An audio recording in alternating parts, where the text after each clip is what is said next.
Good morning. Afternoon, really. Pic'n Faith Farm here.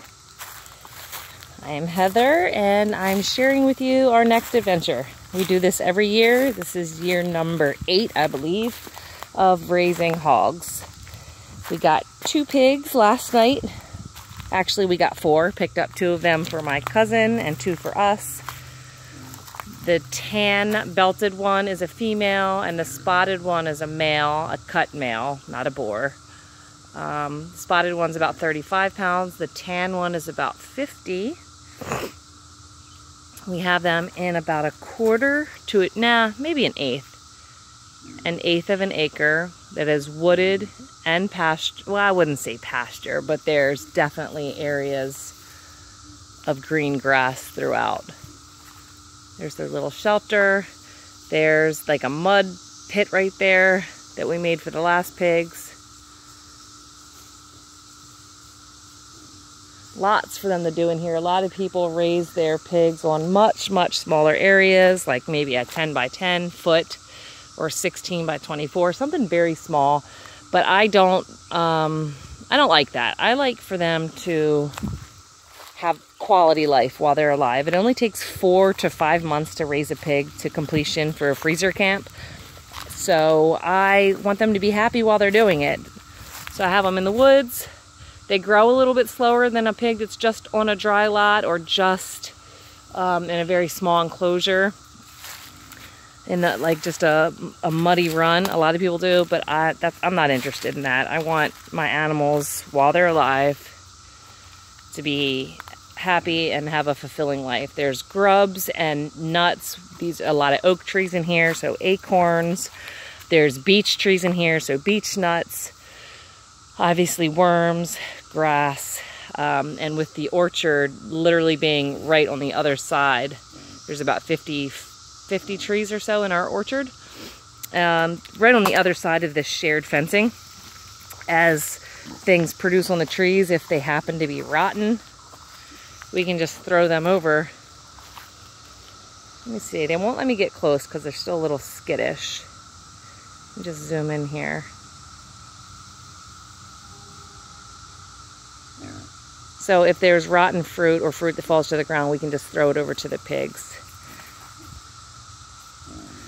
The fencing that I have up here is every 8 foot. I have a wood post. Attached to that is a cattle panel, which is much sturdier than just woven wire. It is hammered, overlapping to the post. And then a plastic insulator nailed to the post, and an electric line about 6 to 8 inches off the ground, which is snout level for when they're little. The reason I don't just have electric is because if they touch it, a pig's natural instinct is to push through. So if I didn't have the physical barrier of the cattle panel, they would just run off.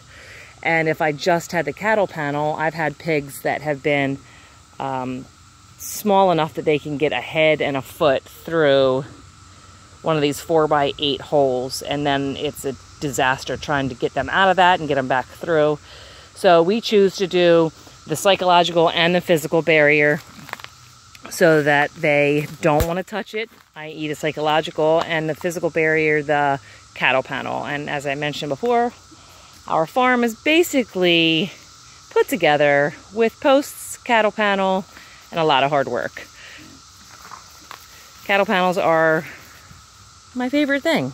I'm actually going to go get more. Probably this week. Don't tell my husband. I probably have 100 of them here. No, that's a lie. Probably 50. So like I said, look at they're still so skittish. The tan one, I don't know if I said this, the tan one's like 50 pounds and the spotted one I think is like 35. You might not think that's much if you think about your child that's like 50 pounds. But when you pick up a squealing pig that's afraid you're going to hurt them, they're pretty difficult to handle.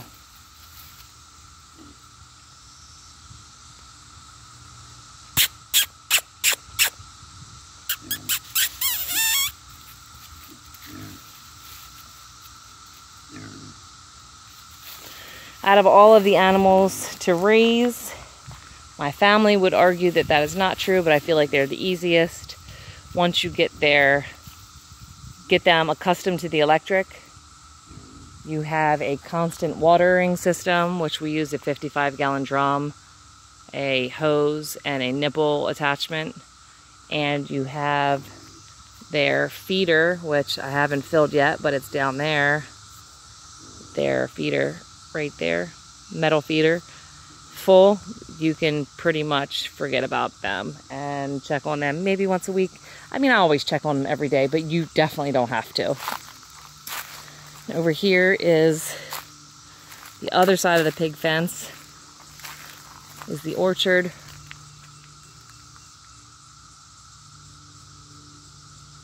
And then attached to the orchard,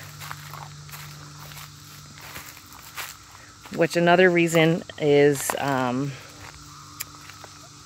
well, I didn't say it yet, but I have them attached to the chickens. So there's that chicken fencing that opens up, like right about here, right into the orchard, so that they can keep the insects down. They can eat any of the fallen fruit and keep it clean in there in the orchard, and then whatever they can't handle, we can just throw over to the pigs.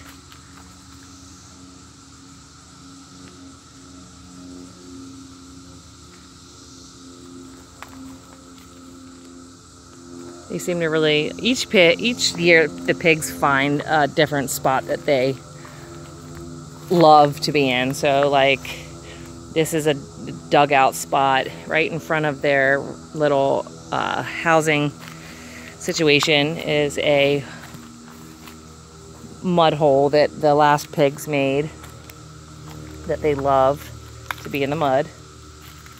And now these guys, they're making theirs up here. They're finally eating. This is the first time I've seen them eat since last night, so that's good. And they wag their tail just like a dog. And they can be trained just like a dog, actually.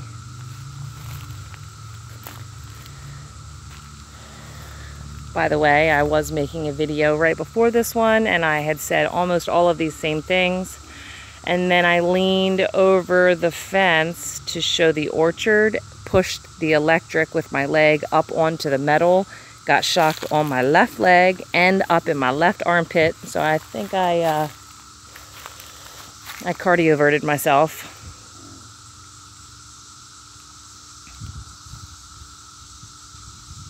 I'm okay, but it's I don't want to touch it again. It sucks.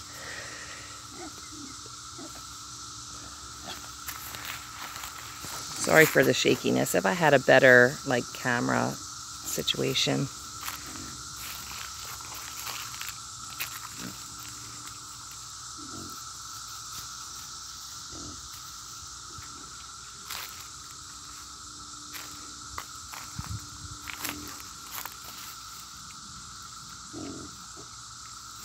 They always say to get 2 or 3 pigs because the competition over food encourages them to eat more.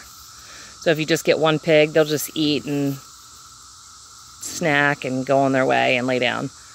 But if you have 2, they'll be competitive towards one another and afraid the other one's going to get all the food, and encourage them both to eat more so they can be finished sooner.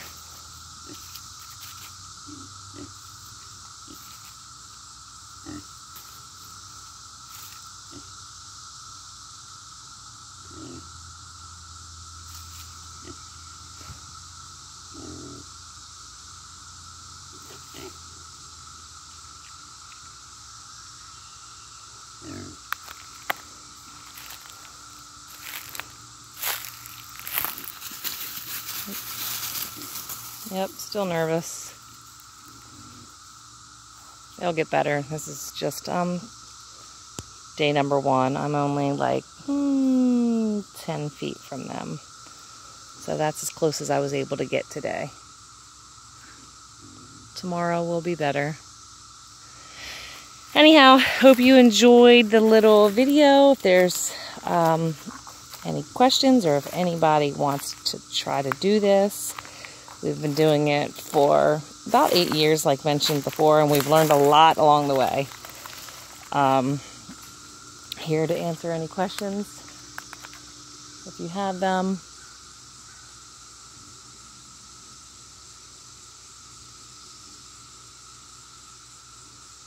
They're so cute. If you wonder how you're able to butcher a pig after spending 4 to 5 months with them and raising them and getting attached to them, I can tell you that by the time they are ready to go and they're 350 pounds and they're pushing you over and slinging pig crap on you, and not aggressive but super pushy, it's not that hard to load them up and send them on their way. I promise you it's not.